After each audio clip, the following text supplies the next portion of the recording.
Right now, we're watching the situation in Venezuela. The head of Venezuela's self-proclaimed acting president is calling for a nationwide protest for new elections.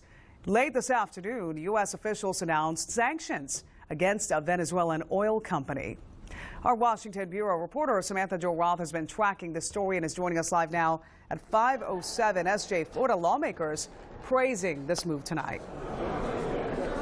Well, absolutely, Veronica. Senator Marco Rubio in particular has been a major player on foreign policy behind the scenes.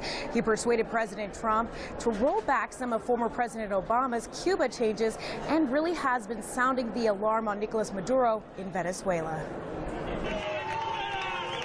The political chaos in Venezuela at an all-time high as self-proclaimed interim President Juan Guaido and Nicolas Maduro remained locked in a dispute over the presidency. The Venezuelan government is now the government of President Guaido. Senator Marco Rubio's efforts to increase international pressure on the Maduro regime are paying off, with the Trump administration imposing sanctions on the country's state-owned oil company. And last week, the president recognized Guaido as the legitimate president of the country. The announcement after Rubio and other members of the Florida delegation huddled at the White House, urging the administration to take action. Marco Rubio has led on Western Hemisphere issues since he arrived in Washington, D.C.